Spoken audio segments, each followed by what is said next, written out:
Hi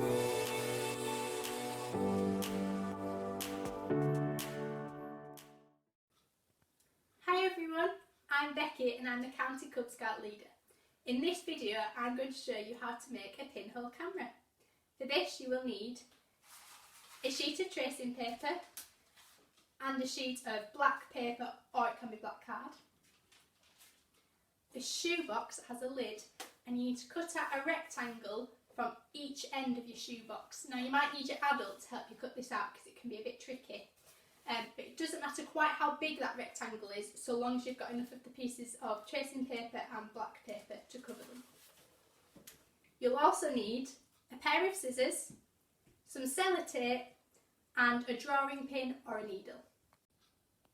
Okay, so the first step, what we need to do is cut your black paper or card so that it fits just nicely inside the shape of the rectangle for just one of the ends. So I'm going to hold it up like this and just roughly going to measure that. I think it needs to be about that much. Again, if you're finding this a bit tricky, you might need to get your adult to help you. Trim back a little bit off the end of mine. Fantastic. Okay, so step number 2.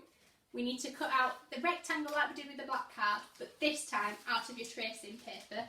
So I'm just going to take a piece of black card that I've already cut because I know it's the right size, and just nice and carefully trim round it on the tracing paper. Again, if you find this a bit tricky, just get an adult to help you. Like that. So you should have a rectangle of your black paper or card and then a rectangle of tracing paper. Okay, so step number 3. You need to take your square of black paper or card and you need to stick it inside your shoebox so that it covers up that rectangle. Just going to take some sellotape, just nice and carefully make sure it's really well stuck down so that there's no gaps in it. Fantastic. And then on the other end of my box, I'm going to do the same but this time with the tracing paper. So again, I'm just going to place that in and use some sellotape just to stick it really nicely in place, and you need them to be quite tight so there's not any ripples in it, so it's nice and smooth, ready to project your image onto. Okay, your next step is to take your pin or needle, and I need to be really careful with this bit, so again you might need your adult to help. We're going to make just one tiny little hole in the middle of our black paper and only at this end.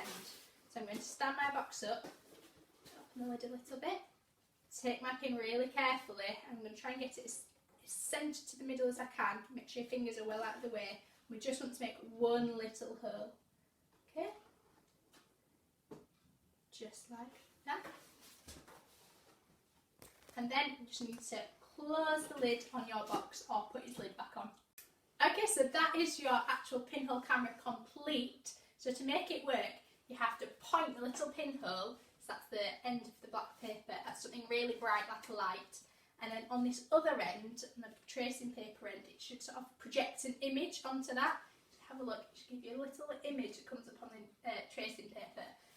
Now if that's a bit tricky to see, because sometimes it is at first, you can actually get like a jumper or a shirt or a coat or something, put it over your head, and then over this end of the box, still making sure that your pinhole's pointed towards the bright thing. And then actually you can see a little image appear on this end. Okay, so I'm just going to explain sort of the science behind how this works. Okay, so light travels in straight lines. Now because our pinhole is really, really small, that means it only lets through single rays of light. So as the rays of light come through the pinhole, they hit the screen or the tracing paper on the back, and that makes an image. But the rays of light, they cross as they come through that pinhole because it's quite small, and that means that actually the image that you see on the screen or on the tracing paper, that actual image is upside down because of the fact that the rays of light have had to cross over. Okay, so this was a really simple version of a pinhole camera, but if you have a look in our event guide, we've got instructions on how to make a bit more of a challenging, a little bit more complex version that will actually create a photograph at the end of it. Whichever version you do, we'd love to see all your photographs of what you get up to with it. Make sure you post them on the Facebook page.